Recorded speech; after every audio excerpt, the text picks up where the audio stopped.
So welcome back to the video. इस particular video में हम लोग एक क्वेश्चन को एनालाइज करेंगे और क्वेश्चन जो है वो सेम उसी पैटर्न पर हम लोग इसका डायमेंशन हम लोग सेम उसी पैटर्न पे चेक करेंगे जिस पर हम लोग पहले करते थे। तो इस क्वेश्चन को देखते हैं डायरेक्टली। क्वेश्चन है क्या, क्वेश्चन में थीम्स क्या है और जो थीम्स के बीच का रिलेशन है उस वो क्या आउटपुट निकाल रहा है वो हम लोग देखते हैं। तो पहले यहाँ पर जो कीवर्ड है वो है एनालाइज। ठीक है, अगर एनालाइज कीवर्ड है तो आपको तीन तीन डायमेंशन में आंसर को खोलना है। इस कीवर्ड पर मैं ज्यादा टाइम नहीं दूंगा क्योंकि पिछले कई वीडियोस में analyse, critically analyse, examine, discuss, comment, इन सब पर हमने डेडिकेटेडली सेपरेट वीडियो बना रखी है और कई बार इस पर डिस्कस किया है, तो इसलिए एनालाइज पर अभी डिस्कस नहीं करेंगे। यहाँ पर क्या है, analyse the ethical and legal challenges.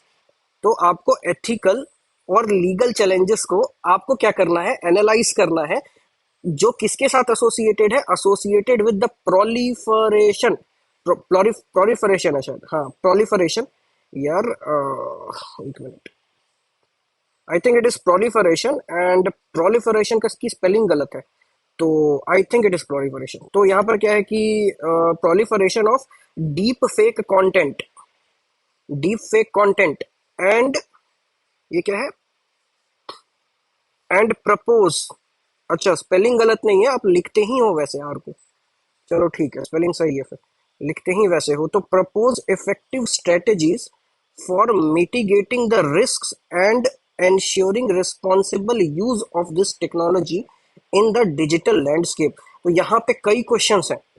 Questions complicate, ये वाला क्वेश्चन कॉम्प्लिकेटेड नहीं है, question is easy. But question जो है वो क्या कर रहा है, वो कई सारे एस्पेक्ट के साथ डील कर रहा है, कई सारे थीम्स हैं इस क्वेश्चन में।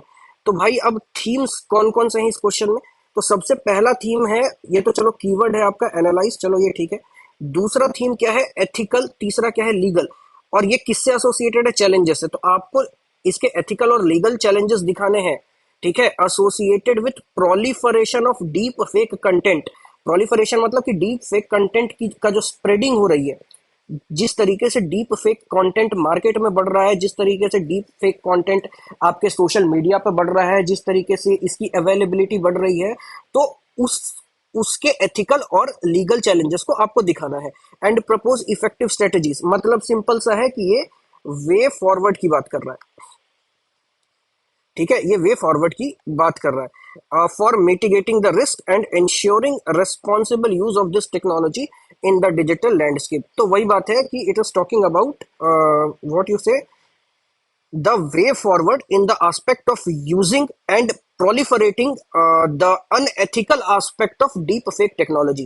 तो क्वेश्चन जो क्या बोल रहा है, क्वेश्चन का जो बेसिक जो अब डायनामिक है वो ये है कि आपको जो नेगेटिव एस्पेक्ट है, जो कॉन्स हैं, किसके कौन से, डीप फेक टेक्नोलॉजी के, उसको आपको अपने आंसर में लिखना है।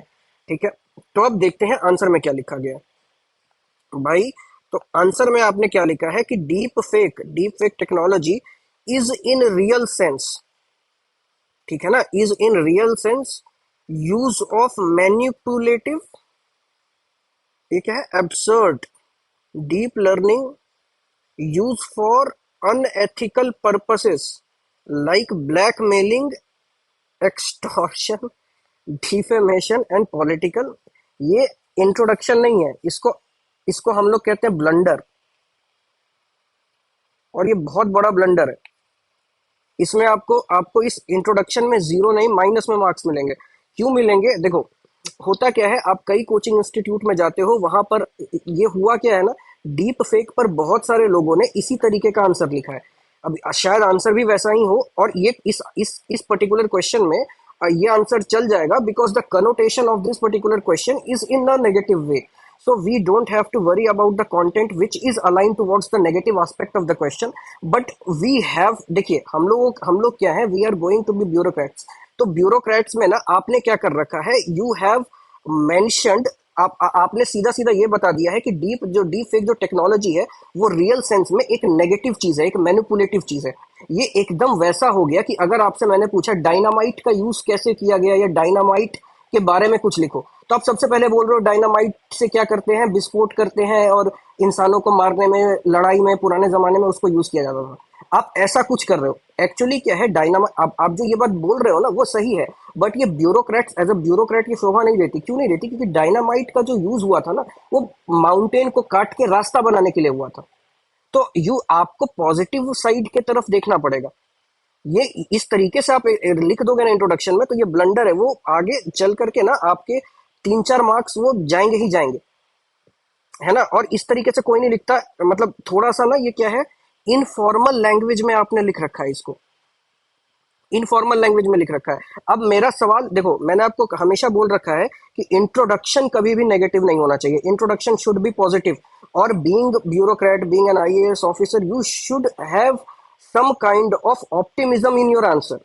यहाँ पर टेक्नोलॉजी बोली है, बोला गया है, तो why you are associating yourself with the values of that particular technology. भाई जब डायनामाइट के बारे में आपको लिखने के लिए बोला गया है, तो आप उसके न्यूट्रल एस्पेक्ट को लिखो ना, और इंट्रोडक्शन में पॉजिटिव एस्पेक्ट लिखो। वाई यू आर सेइंग कि डायनामाइट को लड़ाई में यूज किया जाता है, ठीक है, वो तो आंसर में लिखोगे ही, आंसर में उस चीज को लिखोगे। बट आप क्या कर रहे हो इन रियल सेंस, आपके जो आंसर है ना, आपका जो आंसर है, उससे ये चीज लग रही है कि आप डीप फेक को क्या कर रहे हो, आप नेगेटिव समझते हो। ऐसा नहीं है, टेक्नोलॉजी नेगेटिव पॉजिटिव नहीं होती है, technology is technology, but how you use that particular technology, ये इस पर डिपेंड करता है। उसके उस वो तो टेक्नोलॉजी है भाई। अब न्यूक्लियर है, अब न्यूक्लियर एनर्जी है, उससे आप इलेक्ट्रिसिटी बनाओ या उससे बॉम्ब बनाओ, उसमें न्यूक्लियर एनर्जी की क्या गलती है ना। अब जैसे डीप फेक टेक्नोलॉजी है, तो जो डीप फेक टेक्नोलॉजी है, इसके कई सारे पॉजिटिव एस्पेक्ट्स भी हैं और कई खतरनाक पॉजिटिव एस्पेक्ट है। ठीक है, अब यहाँ पे dichotomous word I am using, खतरनाक पॉजिटिव इफेक्ट है या इम्पैक्ट है, तो इसमें देख लेना, इसके बहुत ज्यादा पॉजिटिव इम्पैक्ट है। यार आप खुद देखो, इस डीप फेक टेक्नोलॉजी से आप एनिमेटेड वीडियो बना सकते हो, ट्यूटोरियल बना सकते हो, और पता है वो ट्यूटोरियल कितना रियल लगेगा। अब गांधी जी को डांडी मार्च करते हुए दिखा सकोगे, अब गांधी जी के यंग एज को दिखा सकोगे बच्चों को, वो बहुत ज्यादा रियल लगेगा। आपने देखा होगा कि चैट बॉट्स होते हैं, आपने कभी यूज किया होगा किसी कस्टमर केयर को, या कोचिंग इंस्टीट्यूट के आप वेबसाइट को भी अगर आप यूज करते होगे, तो आप देखते होगे कि एक पॉपअप खुलता है चैट करने का, और वो चैट करता है वो पॉपअप। अगर डीप फेक टेक्नोलॉजी का सही से यूज किया जाए, तो एक आर्टिफिशियल इंटेलिजेंस की मदद से एक ट्यूटर ही बना दिया जा सकता है कि नहीं। एक ट्यूटर ही बना दिया जा सकता है, वो ट्यूटर ही पढ़ा देगा आपको, इंसानों की जरूरत नहीं पड़ेगी। उसमें आप डेटा फीड करो डीप फेक टेक्नोलॉजी से, आप वो कर दो। आप वैसा कर सकते हो। मेडिकल ट्रेनी क्या कर सकते हैं, मेडिकल ट्रेनी एक सिमुलेटर पेशेंट बना सकते हैं उसको लेकर के। तो जरूरी नहीं है कि लाश का चीड़फाड़ हो, वो ऑर्गन्स वैसे ही चलेंगे, वो सारी चीज। इसका एजुकेशन में बहुत बड़ा, इस एजुकेशन के अलावा इसके कई सारे पॉजिटिव हैं, इम्पैक्ट्स हैं। जैसे मान लो कि कहीं पर आपको एडवर्टाइजमेंट एजेंसी में ये बहुत ज्यादा यूज होता है, एनिमेटिंग एनिमेटिंग एजेंसी में ये बहुत ज्यादा यूज होगा। तो आपको क्या करना था, एक न्यूट्रल स्टैंड पॉइंट लेकर के इस टेक्नोलॉजी को दिखाना था, ये टेक्नोलॉजी है क्या, ये कैसे यूज होती है। अब कई लोगों ने इसमें ये लिख रखा है कि रेडिफ जो वेबसाइट है, जो बंदे ने डीप फेक अपना नाम रखा था, उसके बारे में यहाँ लिख रखा है। भाई वो सब करोगे ना तो नेगेटिव में मार्क्स आएंगे। आपने तो ऐसा नहीं किया है, but there were multiple people who have written that name also. पहली बात तो नाम वाम अवॉइड करो, ठीक है ना, नाम वाम अवॉइड करो। होगा क्या, इस तरह के नाम तो चल जाएंगे कि आपने ये नाम कोई चेक करने नहीं जाएगा, बट जब ये आपकी आदत बन जाएगी ना, तो GS2 के आंसर में और GS4 के आंसर में आपका नाम दिखेगा, और फिर वहां से ना कंट्रोवर्सी शुरू हो जाएगी। तो आपसे कोई पूछने नहीं आएगा वेदर यू आर करेक्ट और incorrect, they will just deduct the marks. तो उस हिसाब से इसको चलने की कोशिश करो। डीप फेक टेक्नोलॉजी का ये मतलब नहीं होता है, वो यूज है उसका। अब न्यूक्लियर में आप बोलोगे, न्यूक्लियर एनर्जी के बारे में कुछ लिखने के लिए बोल दूंगा आपको, तो आप उसमें लिखोगे हिरोशिमा नागासाकी। कहां तक सही है वो? ये सेम वही चीज है ये। और हुआ क्या है ना कि ये कोचिंग इंस्टीट्यूट के कई वेबसाइट में उसको नेगेटिव कोनोटेशन में दिखा दिया गया है। ठीक है, जैसे कुछ कुछ है कोचिंग इंस्टीट्यूट, जब आप खोलोगे तो उसको नेगेटिव, बट वो एक्चुअली नेगेटिव है नहीं वो। ठीक है, उसके बाद क्या है, challenges related to deep fakes. पहली बात, nobody is asking challenges related to deep fakes. It is challenges, but it is confined to ethical. ठीक है, it is confined to ethical and legal challenges madam. ठीक है ना, ये ma'am आप देखिएगा क्वेश्चन में ही लिखा हुआ है, it is ethical and legal challenges. तो एथिकल और लीगल चैलेंजेस में अगर ये चीज यहाँ पर लिखी हुई है, तो your answer should be confined to these two keywords. आपने कुछ भी लिखा हो, वो that is secondary, because that is not demand of the question. वो डिमांड ऑफ द क्वेश्चन नहीं है, वो सेकेंडरी चीज है। आप कुछ भी लिखते रहो, वो सही लिखो, बट वो रेलेवेंट होगा क्या when question itself is confining कहाँ पे? लीगल पे और एथिकल पे तो नहीं होगा ना। तो अब यहाँ पर देखना है कि आपने क्या लिखा है, और ये दो वर्ड्स जो लिखे हैं ना वो आप लिखो, क्योंकि मैंने आपको ये भी बताया था कि कितना टाइम कम होता है यूपीएससी के प्रोफेसर के पास आपके आंसर्स को चेक करने के लिए। बेयरली 1 मिनट का समय होता है एक क्वेश्चन, एक आंसर के लिए। आप खुद कभी कैलकुलेट करना, नहीं कैलकुलेशन होगा तो कभी कमेंट बॉक्स में लिखना, तो फिर मैं बताऊंगा कि कैसे कैलकुलेशन होता है। तो वो उनके पास टाइम बहुत कम होता है, बहुत कम होता है, बहुत कम होता है। उनको कम से कम एक दिन में, एक आप समझो 10,000 लोग प्रीलिम्स क्वालिफाई करते हैं। 10,000 लोगों की 60,000 कॉपियां होती है। 60,000 कॉपियों में कम से कम एक कॉपी में 20 आंसर होते हैं। तो सोच लो 60,000 इंटू 20 कर दो आप, है ना। वो जो नंबर है उस नंबर को 3 महीने में चेक करके देना है, 2.5 से 3 महीने के बीच में। आप पर डे या पर आवर लगाओगे ना तो एक एक 1 मिनट में एक क्वेश्चन चेक करना होता है। तो उसमें जब ये सब चीजें दिख जाती है ना तो फिर वो एग्जामिनर स्किप करता है, स्किम करता है आंसर से। आंसर स्किप नहीं करेगा, but he will skim through your answer. And when he will skim through your answer ना, when he start skimming your answer, it will reflect in the subsequent answer. और उस answer को अगर आपने सही भी लिखा होगा ना तो एक सब्जेक्टिविटी माइंड में चली जाती है। ठीक है, इसलिए कभी भी ब्लंडर नहीं करना है। उसके बाद क्या आपने लिखा है? टेक्नोलॉजिकल एडवांसिंग, टेक्नोलॉजिकल एडवांसिंग, ये क्या है? नेचर, मेक इट इर, challenges related to deep fakes, technological advancing nature, ठीक है। Make it irrelevant and difficult to identify. देखो, आप जो ये कहना चाह रहे हो ये मेरे को समझ में आ रहा है कि आप क्या कहना चाह रहे हो, ठीक है, लेकिन आप खुद बताओ कि क्या ये जो आपने इंग्लिश लिखी है यहाँ पे, वो इंग्लिश सही है क्या? कोई बंदा, वो क्या नाम है उस हीरोइन का, मंदाना, रश्मिका मंदाना, हाँ। अगर उसका उसका नाम भी लिख देगा ना तो ये पॉइंट क्लियर हो जाएगा। बट आप क्या लिख रहे हो? टेक्नोलॉजिकल एडवांसिंग नेचर, मतलब ये इतनी ज्यादा इसकी एडवांसिंग है, इतनी ज्यादा एडवांसमेंट है कि इररेलेवेंट हो जाता है। इस इररेलेवेंट, पहली बात तो वर्ड इनकरेक्ट है, और दूसरा डिफिकल्ट टू आइडेंटिफाई। अब मैं यहाँ बोल दूं टू हुम, क्या आइडेंटिफाई नहीं होगा कि वो नकली है या असली है? But there are algorithms, there are process जिससे ये पता चल सके कि वो क्या है, वो नकली है या असली है, या डीप फेक है या नहीं है। ठीक है ना। तो इस चीज को आप पूरा लिखो, ऐसे करके नोट्स की तरह लिखोगे ना तो काम नहीं चलेगा। एक्चुअली क्या होता है, ऐसे ही लिखा जाता है, टॉपर्स ऐसे ही लिखते हैं, बट वो रेलेवेंट होता है ना। वो एक दिन में वो स्किल नहीं आती है। और उसमें भी क्या है कि वो जो मैंने आपको कभी बताया होगा, open statement and close statement के बारे में। तो जब आप ऐसे लिखते हो ना तो your statement should be close. Close statement मतलब कि आपका स्टेटमेंट पढ़ने के बाद there should not be any kind of question word in my mind कि how, what, where, whom, when, इस तरह की चीजें नहीं। अब यहां पर आइडेंटिफाई पड़ा, मेरे दिमाग में आ गया टू हुम। जब टॉपर्स लिखते हैं ना तो ये चीज नहीं होती है। या जिस जो भी मेंस लिखा होगा, जिसने भी मेंस पास किया, उस वो देख लेना कि ये सब सारी चीजें उनके आंसर में नहीं होगी। आपको पढ़ने के बाद ये वर्ड्स नहीं आएंगे दिमाग में, हुम, व्हाट, वेयर, व्हेन, ये सब नहीं होगा। And you have to analyse,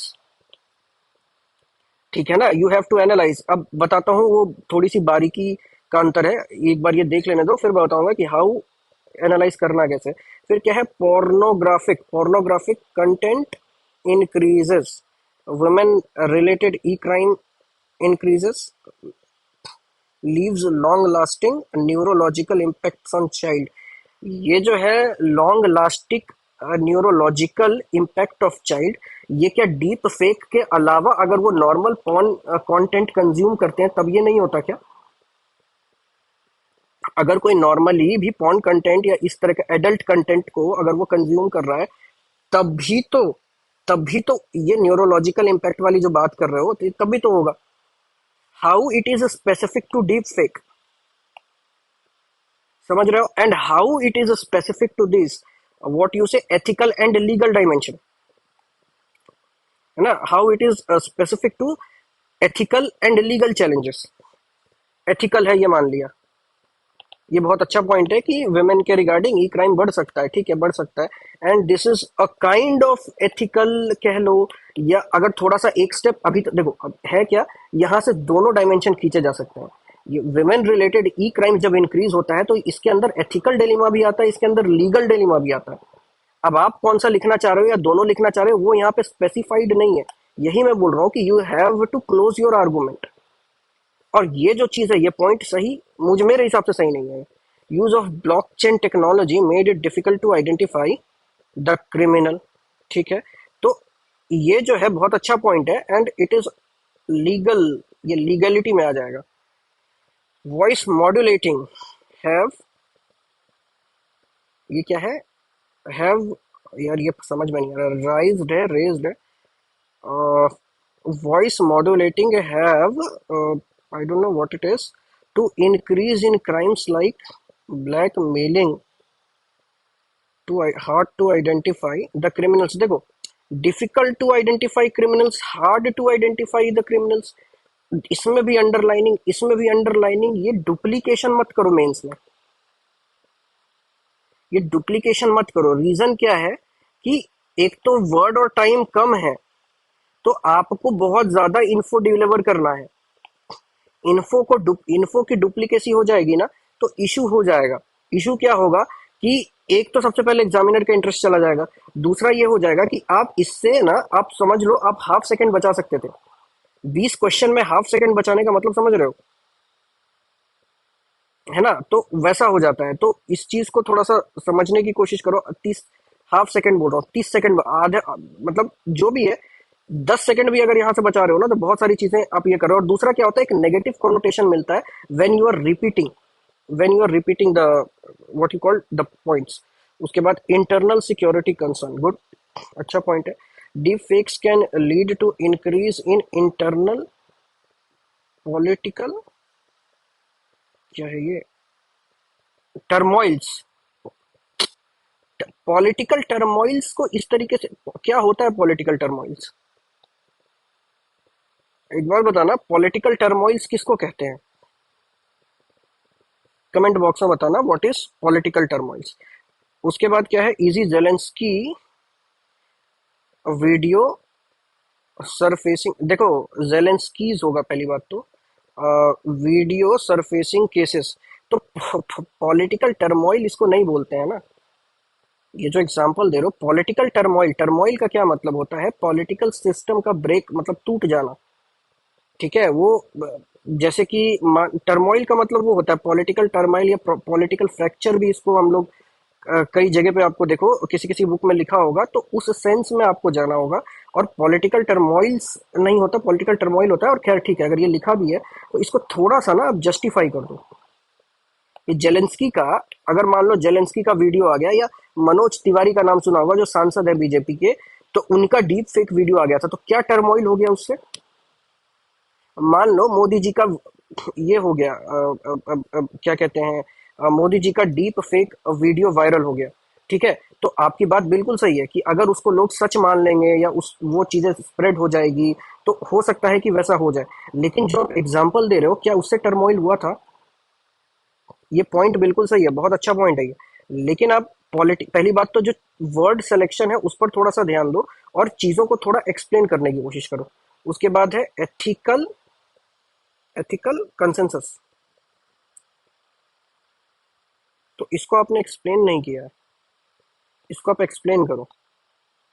और ये जो पॉइंट्स लिख रखे हैं ना ऑलरेडी, इसके अंदर एथिकल, एथिकलिटी, ये सब सारी चीजें डीलिंग हो रही है। तो आप एक बार इसको, ज्यादा आपको नहीं, बस आपको क्या करना है, थोड़ा सा ना इसको स्ट्रीमलाइन करना है आंसर को,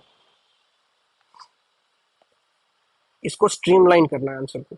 कुछ पॉइंट्स आपके सही हैं, जैसे ये वाला सही है, लेकिन ये लग रहा है गलत है। क्यों? क्योंकि इम्पैक्ट और इफेक्ट शो नहीं हो रहा है, उस पर भी थोड़ा ध्यान दो।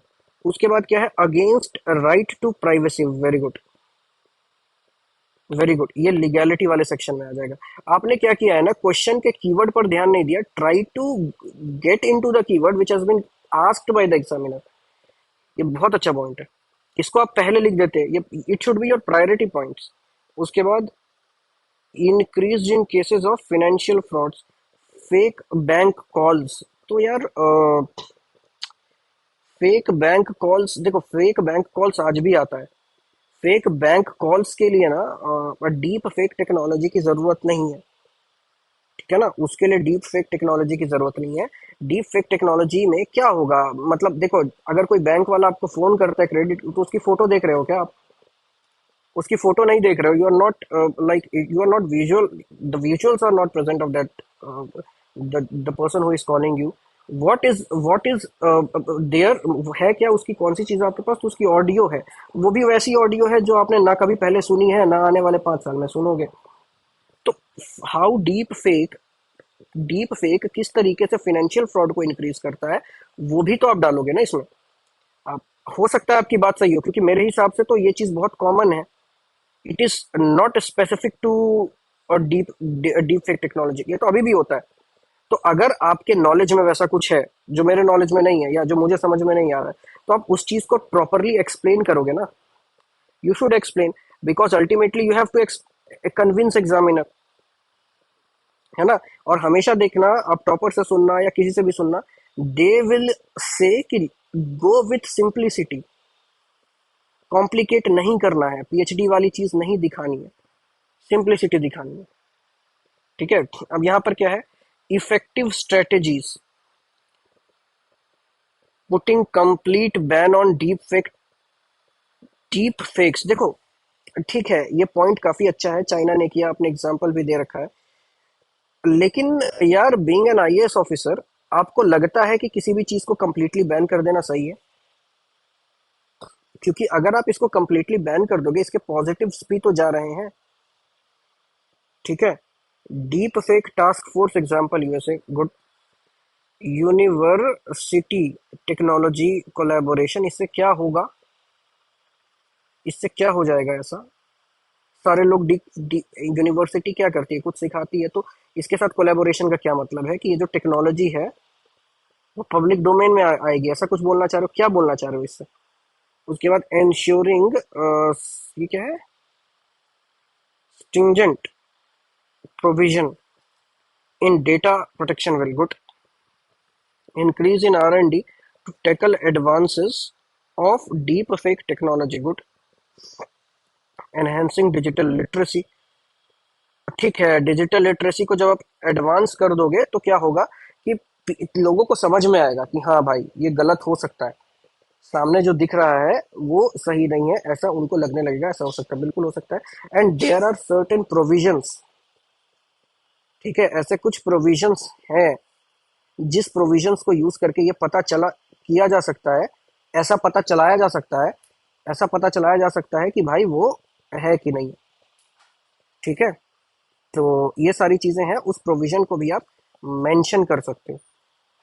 तो ये सारी चीजें हैं। अब issue with India IT, Indian IT sector या इंडियाज आईटी सेक्टर, या इस तरीके की बात आप कर सकते हो कि जो आईटी सेक्टर है इंडिया का, उसके साथ क्या इश्यूज है, and that too with respect to deep fake. ये क्या है, नो स्ट्रिंजेंट लॉज। तो यार, how it is specific to deep fake? अगर IT easily, easy available, easy की स्पेलिंग गलत नहीं है या वैसे लिखते ही हो,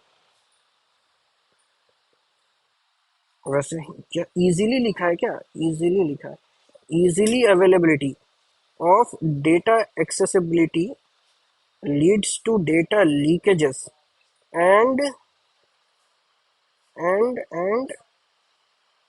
एंड ये क्या है, मैनूवर,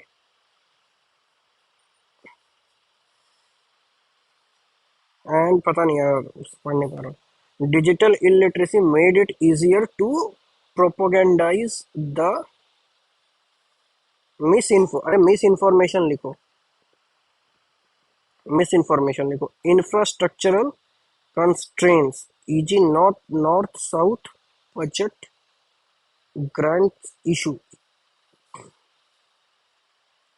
यार, इंफ्रास्ट्रक्चरल कंस्ट्रेंट्स, देखो, आईटी के आईटी के साथ इश्यूज नहीं लिखने थे आपको, वैसे तो कई सारे, अब क्या है, अब अभी ले ऑफ चल रहा है तो वो पॉइंट थोड़ी ना इसके अंदर डालोगे, जॉब्स नहीं है तो वो पॉइंट थोड़ी ना आप इसके अंदर डालोगे, या उठाते हैं मिनिमम वेजेस पर, वो पॉइंट थोड़ी ना डालोगे आप इसमें।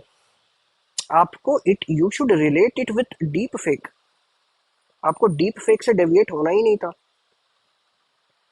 ठीक है, ये इररिलेवेंट पॉइंट है। उसके बाद कंक्लूजन, ये लिखने की जरूरत नहीं होती। With India aiming to achieve 5 trillion economy goal, बाप रे, मतलब डीप फेक, अब खुद सोचो, डीप फेक और 5 ट्रिलियन को आपने मैच करने की कोशिश की। made it mandatory for India to focus on data protection, data leakage, proact, proactives, ऐसा है ना, proactive use of AI and made stringent and make होगा and make stringent norms against deep fake to end populism propaganda. यार पता है आप diplomatic नहीं हो, ठीक है, ये चीज ऐसे नहीं, पॉपुलिज्म इंडिया में मजॉरिटेरियनिज्म है, इंडिया में मजॉरिटेरियनिज्म है। मेजोरिटेरियनिज्म को तो बोलचाल भाषा में पॉपुलिज्म बोलते हैं, तो पॉपुलिज्म प्रोपोगेंडा का क्या मतलब है यहाँ पे? ओपन एंडेड है आंसर, ठीक है ना, तो आप टेक्नोलॉजी के लैंग्वेज में ही आप कंक्लूजन लिख सकते थे। कैसे लिख सकते थे कंक्लूजन को आप पॉजिटिव वे में बनाने के लिए कि डीप फेक को हम लोग पॉजिटिवली कई जगह पर यूज कर सकते हैं, और जो पॉजिटिव मैंने आपको बताया वो आप यहां पर लिख सकते थे। या इसका क्या होता है बेसिकली, इसके जो कई जैसे डीप फेक टेक्नोलॉजी की जब यहाँ पर बात हो रही है, तो वो जो टेक्नोलॉजी है, ठीक है, उसका यूज करके इंडिया किस तरीके से अपने आप को एडवांस कर सकता है, वो 5 ट्रिलियन से कनेक्ट हो जाता कि कहाँ यूज होगा, डीप गवर्नेंस में यूज होगा, कैसे यूज होगा, क्या डीप फेक या इस तरह के टेक्नोलॉजी का यूज करके ऑटोमेशन में हम लोग ला सकते हैं क्या, ठीक है। ये सब चीजें जो है ना, अभी देखो ड्राइवरलेस कार, अभी ड्राइवरलेस स्कॉर्पियो चली है, कंपनी का नाम मैं भूल गया कहाँ चली है, आई थिंक इट इज, वो भूल गया मैं, ये इंडिया में ही चली है। तो क्या डीप फेक से वो किया जा सकता है इस, तब क्या अब डीप फेक टेक्नोलॉजी से हम लोग जो कॉस्ट कटिंग होती है किसी भी इंफ्रास्ट्रक्चरल डेवलपमेंट की, उसको कम कर सकते हैं, क्या इससे हम जीडीपी बढ़ा सकते हैं, इस टाइप की चीजों से कनेक्ट करके आपको लिखना था, अगर आपको 5 ट्रिलियन वाला पॉइंट डालना ही था कंक्लूजन में तो, ठीक है। ओवरऑल यही है। अब देखो इसमें एक कीवर्ड छूट गया है, आपने क्या देखा, आपने लीगल लिख दिया, आपने एथिकल लिख दिया, आपने मिटिगेटिंग का वो कर दिया, आपने वे फॉरवर्ड की भी बात कर दी, एक चीज छूटी हुई है यहाँ पर, वो जो छूटा हुआ है वो है एनालाइज, ठीक है, वो है एनालाइज। अब एनालाइज का मतलब क्या होता है, एनालाइज का मतलब होता है कि आपको डीप, एनालाइज का सिंपल सा मतलब है कि एनालिसिस करना। अब जब आप किसी का भी एनालिसिस करते हो ना, तो वो पॉजिटिव नेगेटिव दोनों में जाता है, पॉजिटिव नेगेटिव दोनों में जाता है, तो पॉजिटिव तो है ही नहीं आपके आंसर में कहीं पे भी। एनालाइज का मतलब तो यही होता है ना कि यू हैव टू, देखो पॉजिटिव नेगेटिव कमेंट में भी होता है, पॉजिटिव नेगेटिव डिस्कस में भी होता है, पॉजिटिव नेगेटिव एग्जामिन में भी होता है, पॉजिटिव नेगेटिव एनालाइज में भी होता है ना। बट जब हम लोग एनालाइज का पॉजिटिव नेगेटिव लिखते हैं, तो हम लोग उसके कॉन्सिक्वेंसेस को प्लस या माइनस शो करते हैं, वो पूरे आंसर में मिसिंग है। अगर यहीं पर कीवर्ड होता आपका डिस्कस ना, अगर यहीं पर कीवर्ड डिस्कस होता तो चल जाता, यहाँ पर अगर कीवर्ड डिस्कस होता तो चल जाता, बट ये एनालाइज है, तो you have to go a bit more into detail of these concepts. तो मेरे तरफ से तो यही था, आंसर में स्कोप ऑफ इम्प्रूवमेंट है, तो आप थोड़ी सी टेक्निकलिटी को देखो, क्योंकि देखो हर एग्जाम का अपना एक डिसिप्लिन होता है, चाहे वो 11th का हो, 12th का हो, 10th का हो, यूपीएससी का भी अपना एक डिसिप्लिन है, उस डिसिप्लिन के अंदर होकर के हमें आंसर लिखना होता है। तो ठीक है, अब तक वीडियो में बने रहने के लिए धन्यवाद।